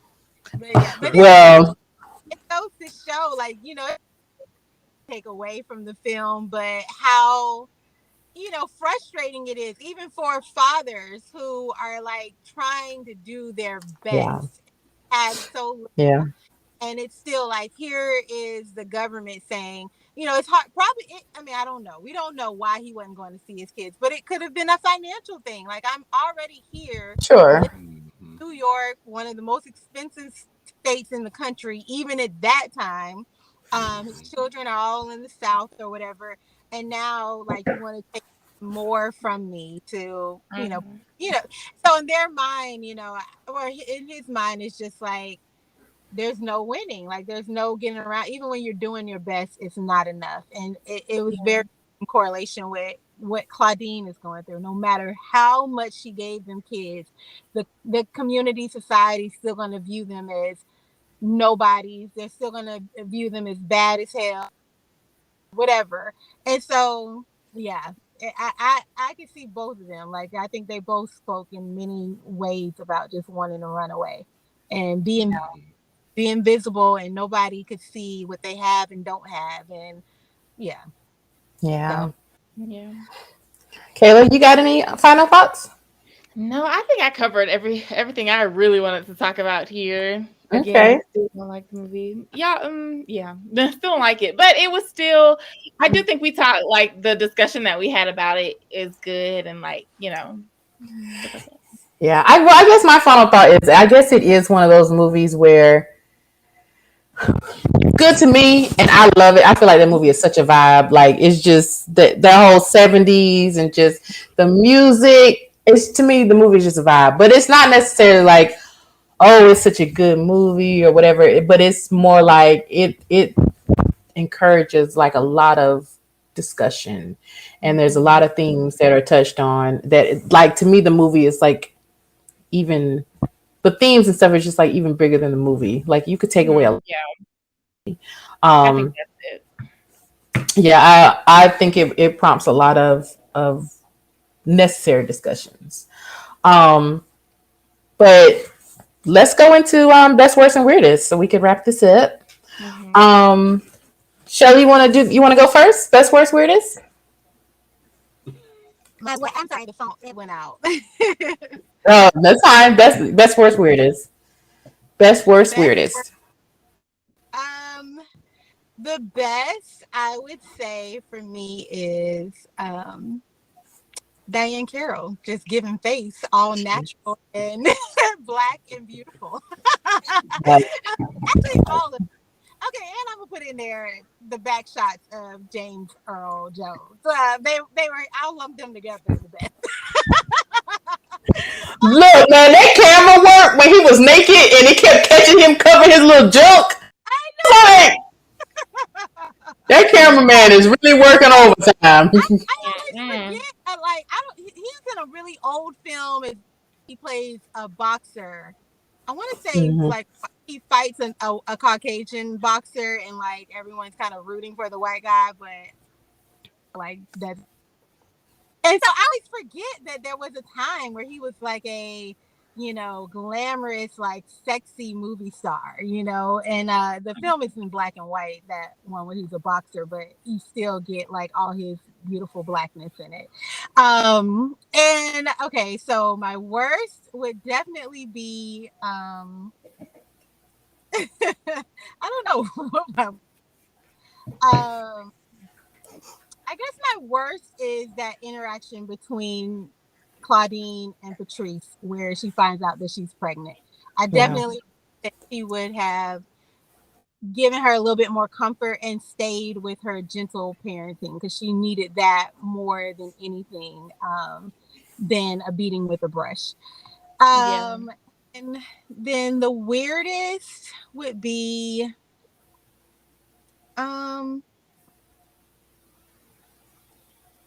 the fact that we don't know why Rupert is not in his kid's life. That to me is like a big chunk of the film that's just left out, and we need answers. Yeah. So yeah. Kayla, that's what's weirdest. Cool. I think my best is that, they did all come together at the end of the movie and, seem to be on the right track. Happy family. So I did like that. They went through a lot of trials and tribulations to get there. My worst is that they had to be in this situation anyways. Like, I hate that she had gone through 2 marriages, 2 potential marriages, had all these kids with no help. And unfortunately it was just very sad to see. And I know that happens a lot. So, and then the weirdest to me was that the oldest son was like, "Go look at her boobs. She's pregnant." And I was just like, That what was the hell? I was just like, okay. Okay. But it also kind of look at her tits when you go to bed at night. Look at her tits. Yeah, it just goes to show how much the mom had so much going on that she was not in tune with her kids. The kids knew what was going on with themselves. Yeah. Yeah. Okay. T-Rex. All right. Best part of this film was the music. I thoroughly enjoyed it. Every time.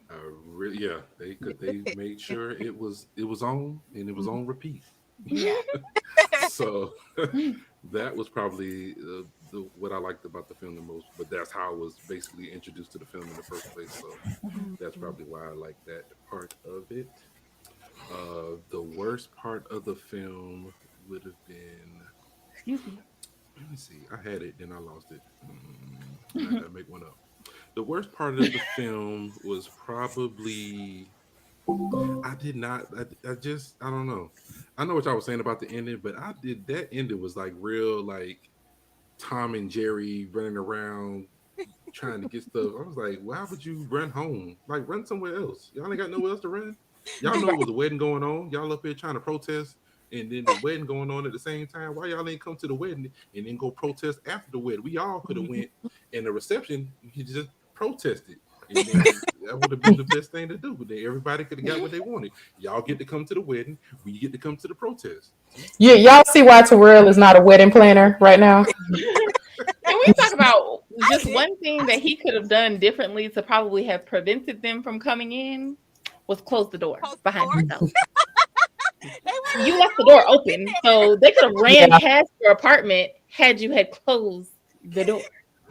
Yeah, there's that. Yeah.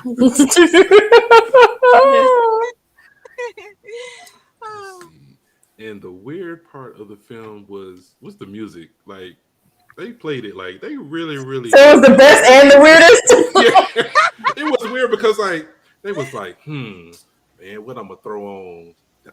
Got Claudine in the bathtub. What I'm about to throw on to get this thing set it off right.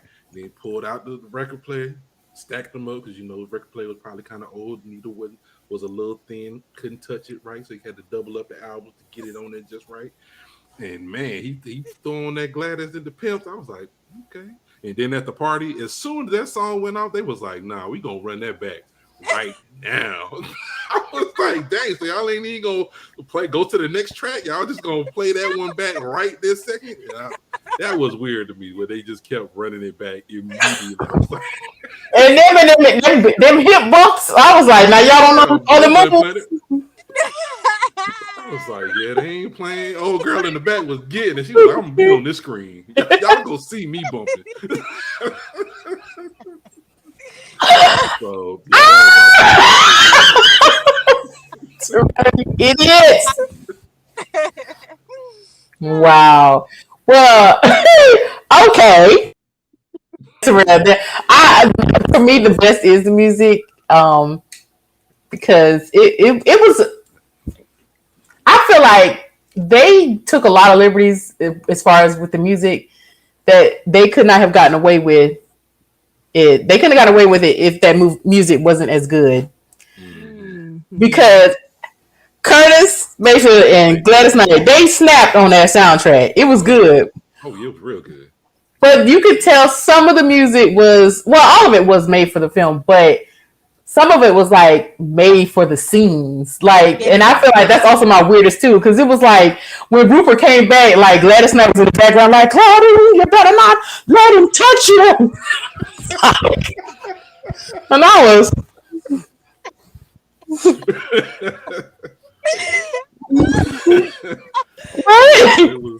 Claudine, you let him look but not touch. Yeah, they had a whole song about welfare too, and I was just like, yeah. But it was a bop though. I was like, it was, and I was like, they couldn't have got away with that if that music wasn't good. Like, because I was like, yeah, on the welfare. You supposed to be dancing to? Yeah. Like, and they just kept bumping like, yeah. And the case manager comes in. It's like, okay. So, you know, I was like, okay, I feel you. This is weird. So that was also gonna be my weirdest, but so I guess the worst, since I gave my best to my weirdest, the worst.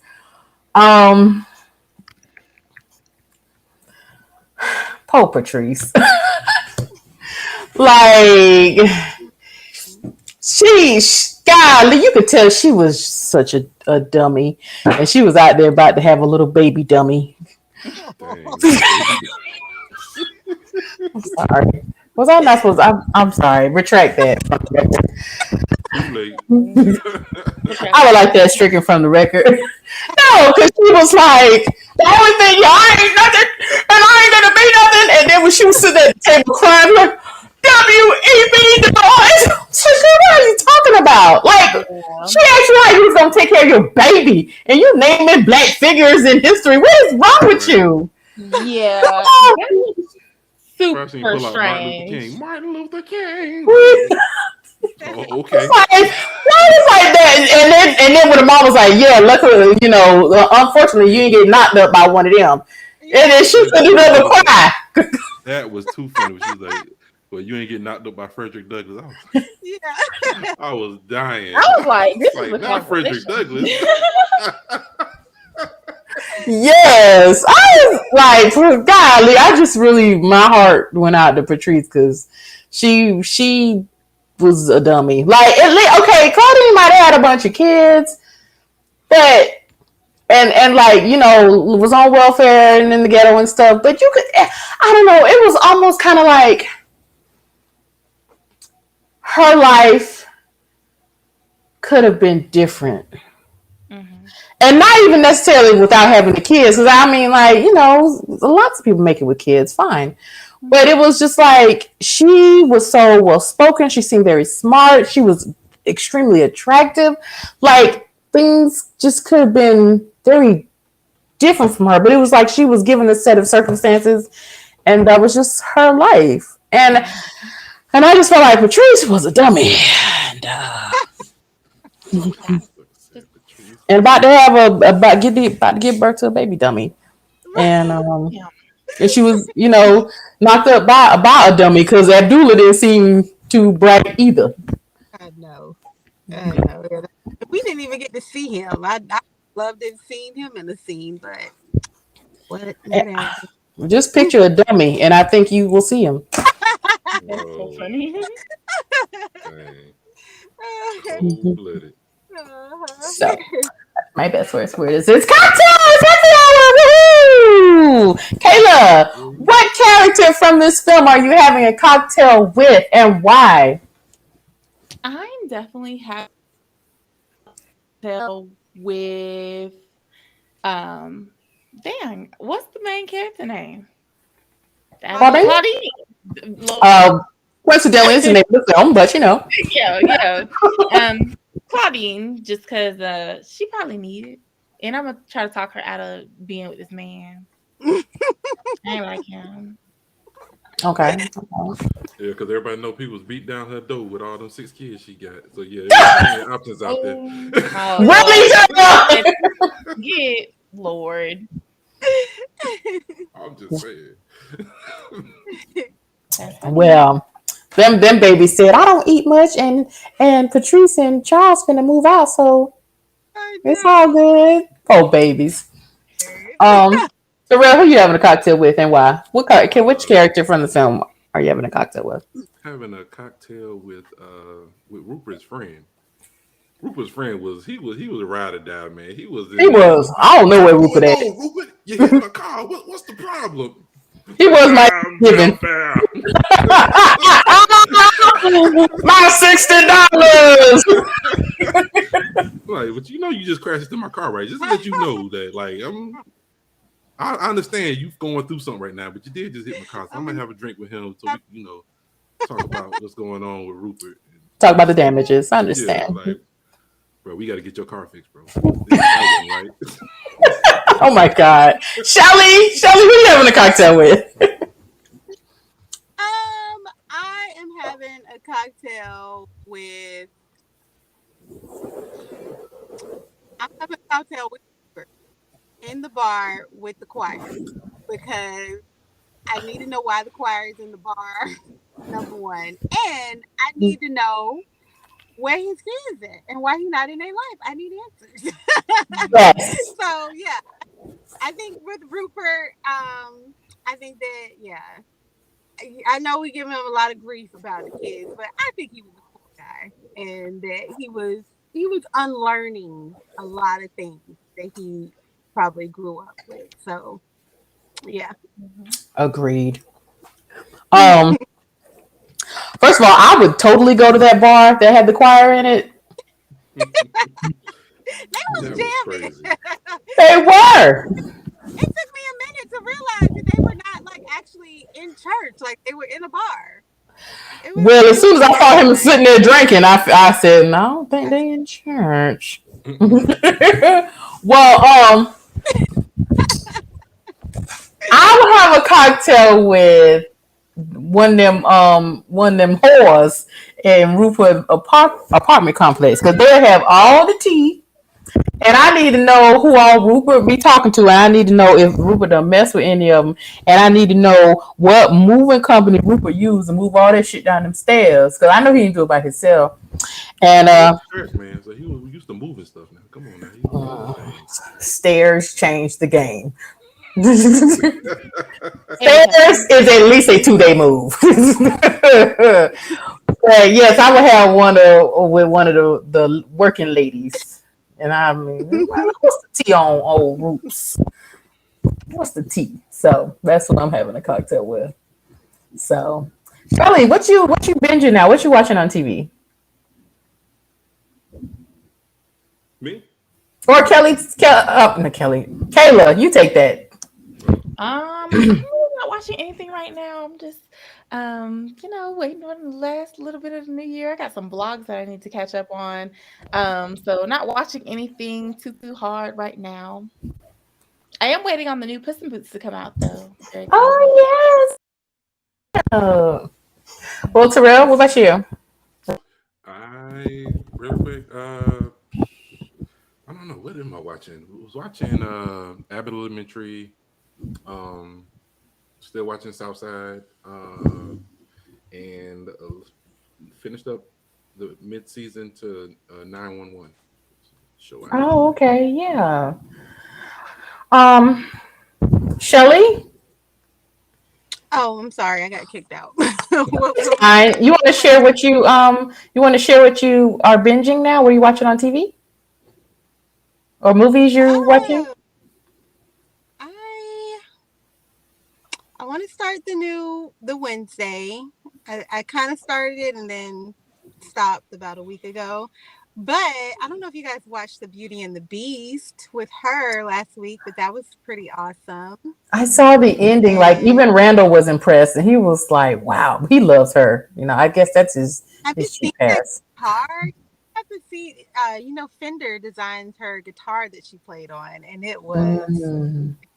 Yeah. It looks like yeah. So yeah, that's pretty much it. I'm in Christmas mode, so I'm kind of just trying to prepare for my children to have a spectacular Christmas, and Love it. so Yeah. Well, I finished Wednesday, and I started Midnight Club.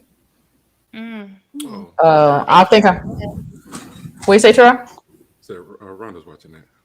Okay. Yeah, I'm like on episode 6. I'm still looking for that jump scare that you were talking about, Kayla. Oh, it's there.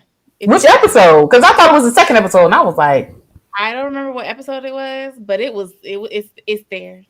It's a little different than what I thought it was, but I mean, it's pretty cute. It's a nice little. They already canceled it, so God. I'm like, man, do you really want to watch it? No, I'm not surprised. Yeah, That's funny. It's morbid, but it's a little. It might be a little too morbid, like because it's dying teenagers. Yeah. what? Yeah, like it's a hospice for young people. Oh wow! So I was like, I can't. And it's gonna make me cry this time of the year. The Grinch and the Elf and all the happy things. Yeah. I'm watching it. Yeah, and usually I'm not a sappy holiday movie type person, but I was like, let me get in the spirit, and I watched 2 holiday movies. And I was like, enough of that shit. So, I watched half of one, and I All was the like, Hallmark films. and the ones I watched weren't even Hallmark. Netflix is about all I can do because Hallmark is too sappy. I'm like, okay, they all the same thing. So I watched that one with Amy Garcia where she's like a pop star looking for a holiday hit. That was terrible. And then it was awful. I think she just had a movie that came out on VH1. It's like a film where she's Who? Ashanti. I saw the previews for that, and I laughed, and then I kept going on with my life. You saw it has what's her name? Robin Givens is in it. I was like, why are these people doing this with Ashanti? And then I was like, No, I have a whole new respect for Ashanti. They're doing this. I'm going to be the one person that watches this film beginning to end and be happy for the holidays, and that's all that matters. tell me how. Please let me know how that. Yeah. Email us and let us know how it goes. Sips and Scripts podcast at gmail.com and let us know how it goes. Request that we review this Ashanti Christmas movie that I don't know the name of. All right, let me remove Shelly from this call. And but I support Ashanti. I have a whole new respect for Ashanti after she came out with all that behind the scenes stuff about how them producers used to do her. I was like, you know what? I support any project that she's working on now. Bless her little old heart. I don't know if I'll watch it, but I support it. How you support it if you don't watch it? My brain says that's great, and that's as far as the support I can give. I don't have a lot of time. Wow. So we'll take it. Thanks. yes. So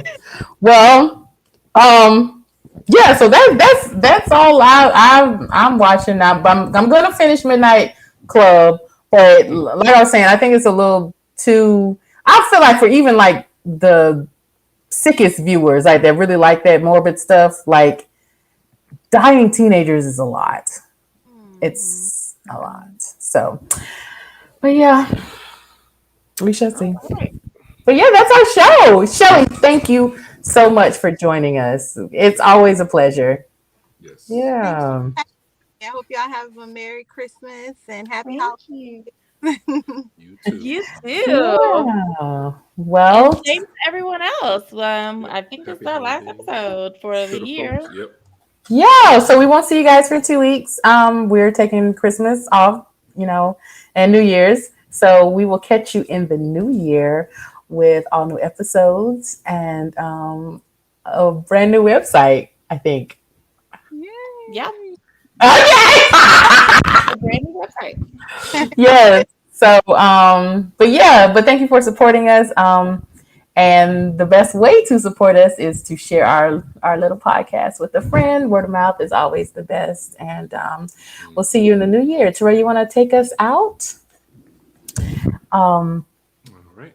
Well, thanks everybody for tuning in. We hope you enjoyed the show. For bonus content and to learn more about the show, you can head over to the website, sipsandscripts.com. Follow us on Instagram and Facebook at Sips and Scripts Podcast. If you have a suggestion for a film to discuss, want to add to the conversation, or would simply want to say hello, DM us on social media, leave us a voice message on Anchor, and we'll play it on the show. Thanks again, and we'll see you next time. Bye, everybody. Happy holidays. My friends. Goodbye for now until we meet again. That's it. All right. I wasn't quite ready. No. I like it. You're very welcome. I just knew you were going to give us a little rousing rendition of Jingle Bells. No, Jingle we don't. bells, I thought it was. jingle all the way. Oh, Lord. Y'all want me to play Alicia Keys real quick? No. Well, all right, y'all. It was great talking with y'all today. You got a holiday. She sure does. Bye.